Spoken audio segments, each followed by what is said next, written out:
Hi అందరికి welcome to perspective matters. Chennai love story movie review. Views అయితే బాగానే వస్తున్నాయి కానీ సబ్స్క్రైబర్లు పెరగట్లేదు. కొంచెం ఛానల్ ని సబ్స్క్రైబ్ చేసి పెట్టుకోండి. అలాగే వీడియోని చివరి వరకు చూసి నచ్చితే ఖచ్చితంగా లైక్ చేయండి. ఈ సినిమాకైతే నిన్న నైట్ నుంచే పెయిడ్ ప్రీమియర్స్ వేశారు. సో నిన్న నైట్ నేను సినిమా చూసా. నేను ఈ సినిమాకి వెళ్ళడమే జీరో ఎక్స్పెక్టేషన్స్ తో వెళ్ళా. ఎందుకంటే ఒక రెగ్యులర్ లవ్ స్టోరీ నుంచి మనం ఎక్స్పెక్ట్ చేసేది పెద్దగా ఏం ఉండదు. కాకపోతే ఎక్కడో ఒక చిన్న ఆశ ఏంటంటే ఫస్ట్ నుంచి టీం వాళ్ళు మణిశర్మ గారి బ్యాక్గ్రౌండ్ స్కోర్ గురించి అలాగే కంపోజ్ చేసిన సాంగ్స్ గురించి ప్రతి ఫంక్షన్ లో చెప్తూనే ఉన్నారు. సో బ్యాక్గ్రౌండ్ స్కోర్ ఏమైనా కొంచెం బాగుంటుందేమో అనే చిన్న ఎక్స్పెక్టేషన్ అయితే ఉంది. ఇంకా ఈ సినిమాలో పాజిటివ్స్ విషయానికి వస్తే ఈ సినిమాకి ఫస్ట్ పాజిటివ్ పాయింట్ ఏంటంటే ఈ cinema heroine Sri Gouripriya performance అయితే లిటరల్లీ చితక్కొట్టి అవతల పడేశారు. అంటే జనరల్ గా అంటుంటారు కదా వన్ మ్యాన్ షో అని చెప్పి. నన్ను అడిగితే ఈ సినిమా శ్రీ గౌరీప్రియ గారి one women show. Second half start అయిన 10 minutes తర్వాత ఒక సీన్ అయితే ఉంటది భయ్య. ఆ స్పెసిఫిక్ సీన్ లో అయితే మాత్రం ఈ సినిమా హీరోయిన్ రిమార్కబుల్ పెర్ఫార్మెన్స్ అయితే ఇచ్చారు. ఈ సినిమాకి నెక్స్ట్ పాజిటివ్ పాయింట్ ఏంటంటే ఈ సినిమా ఫస్ట్ హాఫ్.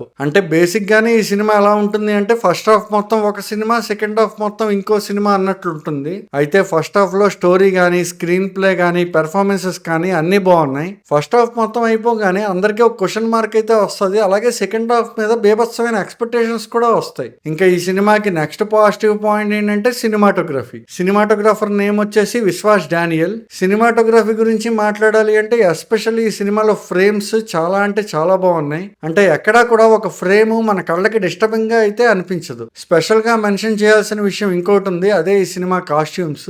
ఈ సినిమా కాస్ట్యూమ్ డిజైనర్ వచ్చేసి దేవి పర్చూరి. ఇదేమి పీరియాడిక్ డ్రామా కాదు, అలాగే హిస్టారిక్ డ్రామా అయితే అస్సలు కాదు. కానీ ఎందుకో చాలా రోజుల తర్వాత స్క్రీన్ మీద చూసేటప్పుడు ఏ క్యారెక్టర్ కి యాప్ట్ గా ఉండే కాస్ట్యూమ్స్ ఆ క్యారెక్టర్ కి ఇచ్చారు అనే ఫీలింగ్ అయితే వచ్చింది. ఇంకా నెక్స్ట్ పాజిటివ్ పాయింట్ ఏంటంటే ఈ cinema one of the promotional event లో ఈ సినిమా హీరో కిరణప్పవరం ఏమన్నారంటే ఎగ్జాక్ట్ గా 30th minute అంటే 30వ నిమిషం వచ్చేసరికి సినిమాలో ఒక పాట వస్తుంది. ఆ పాటకు ముందు మీకు ఖచ్చితంగా గూస్ బంప్స్ వస్తాయి, లేదంటే కళ్ళమట్టి నీళ్లు వస్తాయి అని అయితే అన్నారు. కాకపోతే కిరణప్పవరం గారు చెప్పిన ఆ మూమెంట్ 30th minute దగ్గర అయితే రాలేదు కానీ 70th minute అంటే 70వ నిమిషం దగ్గర అయితే వచ్చింది. అంటే ఒక పాట రావడం, అలాగే మనకి గుండెల్లో ఒక రకమైన ఫీలింగ్ కలగడం, ఇవన్నీ సినిమా స్టార్ట్ అయిన 70th minute దగ్గర నేనైతే ఎక్స్పీరియన్స్ చేశాను. ఇంకా ఈ సినిమాలో నెగిటివ్స్ గురించి మాట్లాడుకోవాలంటే ఈ సినిమాకి బిగ్గెస్ట్ నెగిటివ్ పాయింట్ ఏంటంటే ఈ సినిమా సెకండ్ హాఫ్. చెప్పాను కదా మనం సెకండ్ హాఫ్ కి వెళ్లి థియేటర్ లో కూర్చోవడమే మంచి ఎక్స్పెక్టేషన్స్ మీద వెళ్లి కూర్చుంటాం. అలాగే సెకండ్ హాఫ్ స్టార్ట్ అయిన ఒక 15 నుంచి 20 నిమిషాలు సినిమా బానే ఉంటది.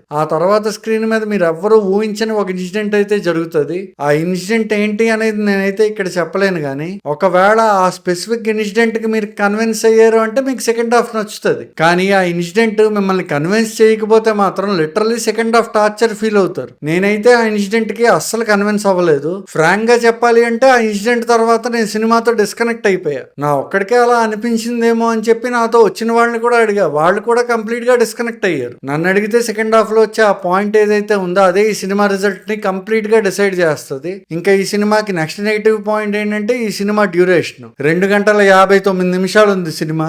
నేనే చెప్తున్నాను కదా సినిమాలో ఏ ఒక్క సీన్ కూడా కథకు అనవసరం అనేలా అయితే లేదు. కాకపోతే ప్రతి ఇండివిజువల్ సీన్ యొక్క లెంత్ అయితే మాత్రం చాలా ఎక్కువ ఉంది. దానివల్ల ఓవరాల్ గా సినిమా డ్యూరేషన్ విపరీతంగా పెరిగింది. ఇంకా మణిశర్మ గారు కంపోజ్ చేసిన బ్యాక్గ్రౌండ్ స్కోర్ అలాగే సాంగ్స్ గురించి మాట్లాడుకోవాలంటే చిన్నప్పటి నుంచి నేను మణిశర్మ గారి బ్యాక్గ్రౌండ్ స్కోర్ అన్నా లేదంటే సాంగ్స్ అన్నా కూడా చెవి కోసుకునే రకం. మణిశర్మ గారు కంపోజ్ చేసిన ఈ సినిమా పాటలు అయితే 1-2 బాగానే అనిపించాయి కానీ ఫ్రాంక్ గా చెప్తున్నా మణిశర్మ గారి రేంజ్ కంపోజిషన్స్ అయితే అస్సలు కాదు. ఆల్రెడీ ఒక స్పెసిఫిక్ కంపోజిషన్ స్టైల్ ఉన్న మ్యూజిక్ డైరెక్టర్ దగ్గరికి వెళ్ళి మీరు ఇళయరాజాలా కంపోజ్ చేయండి, లేదంటే మీరు రహమాన్లా కంపోజ్ చేయండి అంటే ఇలాగే ఉంటది. మరి సెకండ్ హాఫ్ లో ఒక ఫైట్ సీన్ అయితే ఉంటది. ఆ ఫైట్ సీన్ లో మాత్రం ఇది మణిశర్మ రేంజ్ అనేలా అయితే బ్యాక్గ్రౌండ్ స్కోర్ ఇచ్చారు. ఇంకా చెన్నై లవ్ స్టోరీ సినిమా గురించి నా పర్సనల్ ఒపీనియన్ అయితే పర్సనల్ గా నాకు ఈ సినిమా ఫస్ట్ హాఫ్ చాలా అంటే చాలా నచ్చింది. బట్ సెకండ్ హాఫ్ మాత్రం లిటరల్లీ డిసప్పాయింట్ చేసింది. సెకండ్ హాఫ్ అస్సలు బాగోకపోవడం వల్ల నాకు ఓవరాల్ గా సినిమా అయితే మాత్రం బిలో యావరేజ్ అనిపించింది. కానీ చెప్పాను కదా సెకండ్ హాఫ్ స్టార్ట్ అయిన ఒక 20 నిమిషాల తర్వాత వచ్చే ఒక స్పెసిఫిక్ పాయింట్ కి మీరు కన్విన్స్ అయితే మాత్రం మీకు ఈ సినిమా నచ్చే అవకాశం అయితే ఉంది. మరో సినిమా రివ్యూతో మళ్ళీ కలుద్దాం. Until then by.